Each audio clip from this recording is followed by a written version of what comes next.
Assalamualaikum warahmatullahi wabarakatuh. Berjumpa lagi dengan saya Reza Falevi di dalam program Raja TV tentunya.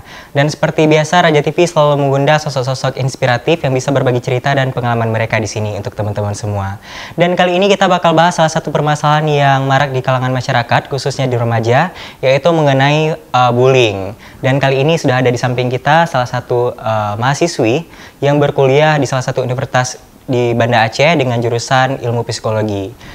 Apa kabarnya Kak Mira? Alhamdulillah baik. Baik ya, ini kedua kali Kak Mira datang ke Raja TV dan berbagi cerita, dan kali ini tentang bullying. Iya benar. Sebelumnya tentang insecure ya, jadi buat teman-teman mungkin yang mau nonton bisa cek di video sebelumnya, di episode selanjutnya itu kita udah bahas tentang insecure ya Kak ya? Iya benar. Dan kali ini tentang bullying. Oke, langsung aja, ini ngomong-ngomong masalah bullying, seperti yang udah kita tahu, kita taunya kan cuman ya orang ngebully orang lain gitu ya. Iya. Bisa bisa verbal, bisa secara fisik gitu. Sebenarnya bullying ini seperti apa sih Kak Mira? Oke, bullying itu kalau kita melihat dari segi psikologi sosial, dia itu dalam penyalahgunaan relasi kuasa ya. Jadi orang yang membullying ini dia membutuhkan power gitu. Dia membutuhkan power dia agar diakui. Jadi dia menggunakan powernya itu untuk membuli seseorang. Seperti itu. Misalkan dia mungkin badannya lebih besar atau dia famous seperti itu. Oke, untuk bully sendiri kan kalau aku pribadi tahu ini adalah mengenai fisik, verbal. Sebenarnya ada nggak sih macam-macam bully yang masyarakat sebenarnya belum pernah dengar gitu, atau mungkin ada yang nggak tahu gitu? Oke, dari jenis bullying sendiri sebenarnya ada 4 ya. Cuman seiring berkembangnya zaman, bullying itu makin banyak.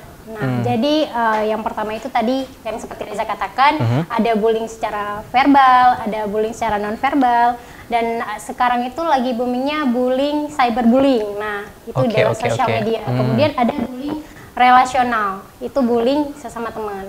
Gitu. Teman itu mungkin yang sering terjadi ya secara teman. Untuk yang bullying secara verbal itu dia biasa lebih kemana itu? Kalau verbal itu dia lebih ke kata-kata. Misalkan dia ngatain, kamu hari ini jelek loh. Kamu hari ini gini loh. Badan kamu gemukan ya. Atau kurusan ya, cacingan ya, gak dikasih makan. Atau gitu ya. Itu berarti itu mengenai perkataan ya. Iya benar. Kalau misalnya yang lain-lain tadi? Yang non verbal tadi itu biasanya lebih ke fisik ya, kayak memukul, menampar, menendang. Oh, berarti bukan mengatai fisik, tetapi lebih ke fisik. Langsung ke fisik gitu ya. Berarti bukan kita ngatain lo gendut gitu ya, tapi langsung kayak mukul atau segala macam gitu ya. Benar. Untuk yang satu lagi tadi? Tadi ada bullying relasional ya. Bullying relasional itu kita temenan. Terus tapi di dalam kelompok pertemanan itu kita dibully gitu. Dan alasannya itu hanya bercanda. Sebenarnya itu jatuhnya ke bully. Lebih ke body shaming. Itu kan bully juga. Gitu. Jadi sebenarnya kasus-kasus bully ini terjadi juga jarang orang bisa mengatakan itu bully, bahwa sebenarnya itu memang bully, karena hanya dengan kataan kita cuma bercanda loh, seperti itu ya. Jadi bersembunyi di balik kata bercanda. Oke, ya benar-benar. Untuk yang terakhir tadi bully. Yang terakhir tadi cyberbullying ya. Cyberbullying ini sendiri kita bisa tahu dan bisa lihat juga dari sosial media, banyak banget netizen yang mengomentari fisik lah, mengomentari apapun tentang kehidupan seseorang di media sosial. Jadi cyberbullying ini memang diperuntukkan di sosial media gitu. Dan ini lebih banyak terjadi karena justru siapa aja bisa menjadi pelakunya gitu ya, tanpa harus mengenal siapa, seperti itu ada di mana.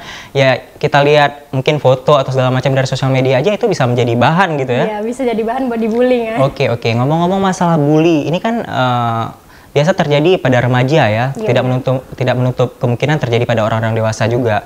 Untuk penyebab bully sendiri itu biasanya karena apa? Penyebab bully sendiri itu sebenarnya banyak ya. Cuman salah satunya itu dari faktor keluarga juga. Jadi di dalam keluarga mungkin kita kurang kasih sayang. Jadi si anak yang pelaku bully ini dia pengen punya satu keinginan untuk diakui. Nah, ketika dia punya keinginan untuk diakui, dia akan melakukan bullying. Jadi orang lain akan mengakui dia tuh hebat. Nah, jadi dia menggunakan power tadi. untuk melakukan bullying. Jadi banyak orang nggak tahu bahwa semata-mata bullying ini bukan hanya karena keinginan untuk mengejek atau segala macam, tapi ada tujuan tertentu yang ingin orang tahu seperti itu ya. Iya, jadi dari bullying ini sendiri ada beberapa pelaku bullying ini ada tujuan dia melakukan bullying. Misalkan nih dia punya teman, nah di kelompok ini dia harus melakukan bullying nih ke orang lain agar dia tuh nggak dianggap lemah.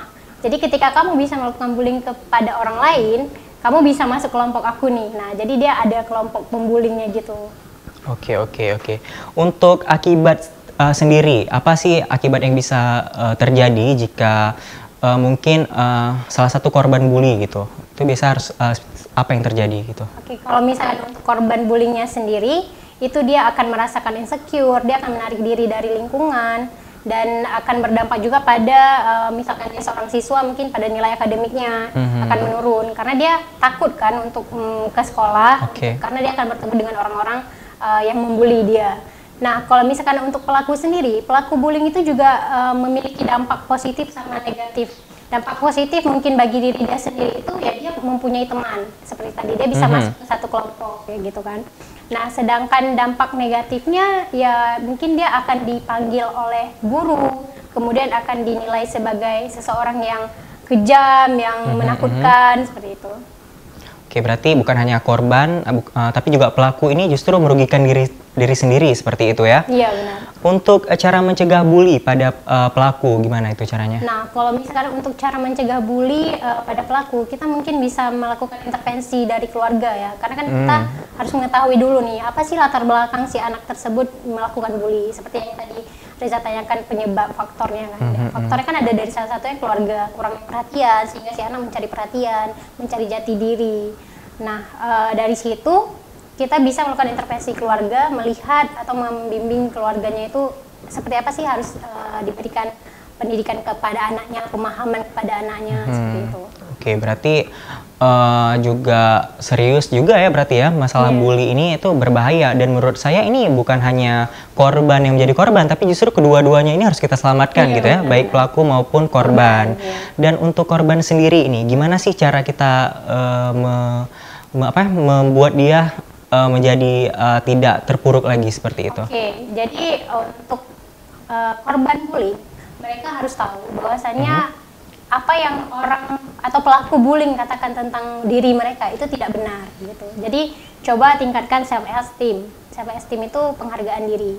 Nah, bahwasannya kamu itu berharga loh. Atau ketika kamu sedang dibully, kamu mungkin bisa menyampaikan ke orang lain atau ke orang terdekat untuk mengatasi atau mengurangi ya tindakan bullying tersebut. Oke, ini menurut ilmu ya. Oke, untuk kita mungkin bahas sedikit pengalaman kakak pribadi. Mungkin kakak pernah nggak sih Kak Mira mengalami bully gitu? Saya pribadi pernah sih mengalami. Pernah ya? Sering malah ya. Oke. Iya, jadi kayak cuman saya mengambil tindakan ketika dibullying, ambil tindakan positif. Oh, misalkan apa yang jadi, kamu tuh bodoh atau apa. Jadi saya meningkatkan diri saya tuh untuk, saya harus jadi pintar nih, jadi motivasi. Dan selain itu juga kita harus menyiapkan diri kita bahwa apa yang orang lakukan terhadap kita tidak bisa kita lakukan lagi terhadap orang lain. Karena kasus bully ini justru dia tuh seperti menular seperti itu ya. Dari pertama korban akhirnya menjadi pelaku. Itu biasa gimana tuh cara kejadiannya? Oke, kalau dari korban terus dia jadi pelaku itu karena ada rasa dendam tadi. Oh, rasa jadi dendam dia tadi. circle-nya tuh berputar di situ aja. Karena tadi si korban ngerasa aku lemah dan sekarang aku harus menindas supaya aku terlihat kuat. Kan? Nah, oleh sebab itu si pelaku, si korban dia akan menjadi pelaku lagi. Kalau misalkan dia tidak mengubah nilai negatif tersebut menjadi ke arah positif. Karena beberapa korban bullying biasanya juga akan mengubah nilai negatif tadi itu menjadi positif. Contohnya kayak yang tadi Amira katakan, kalau saya dikatain nih saya kurang cantik, kita akan merawat diri seperti itu. Jadi kembali lagi kepada diri kita untuk menjadi lebih baik seperti itu ya. Benar. Ada sisi motivasinya juga sebenarnya di situ ya. Ada penerimaan diri sih. Oke. Mungkin apa yang harus kita lakukan agar kedepannya bully ini nggak pernah terjadi lagi mungkin dalam keluarga atau teman-teman dekat kita? Nah, kita kayak kalau misalkan sebagai orang tua mungkin harus lebih aware ke anaknya ya. Mungkin harus sering menanyakan gimana sekolahnya, teman-temannya, harus mengetahui juga circle pertemanannya itu gimana. Terus kalau misalkan dari lingkungan masyarakat, mungkin kalau saya pribadi lebih setuju ada aturan ya, ada aturan yang ditetapkan untuk pelaku bullying kayak gitu. Jadi kan di norma sendiri, di Islam sendiri kan kita nggak boleh dong mencela kan, itu dilarang. Benar-benar nggak boleh. Nah mungkin itu bisa kita tanamkan di masyarakat kita. Oke. Menurut saya pribadi, ini jatuhnya lebih ke curhat sih sebenarnya. Menurut saya pribadi, ada kata-kata yang mengatakan bahwa kita berteman tidak boleh pilih-pilih gitu, harus berteman dengan siapa aja gitu. Sedangkan kadang-kadang saya juga berpikir bahwa kita harus pilih-pilih teman gitu. Untuk menurut Kakak Mira sendiri gimana tuh menanggapi hal itu? Oke, kalau untuk teman sendiri mungkin kita berteman dengan siapa aja. Tapi untuk sahabat kita harus memilih gitu, karena teman itu kan kita nggak tahu ya berbagai jenis gitu, berbagai macam kayak gitu perilakunya. Mungkin kita bisa nge-treat mereka tuh untuk ya biar tahu sikapnya dan lain-lain. Oke, jadi sebenarnya kita juga harus membuat pembatas diri kita, membatasi diri kita untuk orang lain agar orang lain juga menghormati kita dan memperlakukan kita dengan baik seperti itu ya. Oke, buat Kak Amira, pesan-pesan apa sih yang Kakak bisa sampaikan untuk teman-teman yang sedang menonton Raja TV pada hari ini? Oke, untuk pelaku bullying atau saat ini sedang melakukan bullying, ayo berhenti melakukan bullying karena itu nggak baik. Dan kalian juga tidak akan menemukan orang yang tulus dalam melakukan bullying tersebut. Jadi kalian akan terus-terusan menyakiti diri sendiri.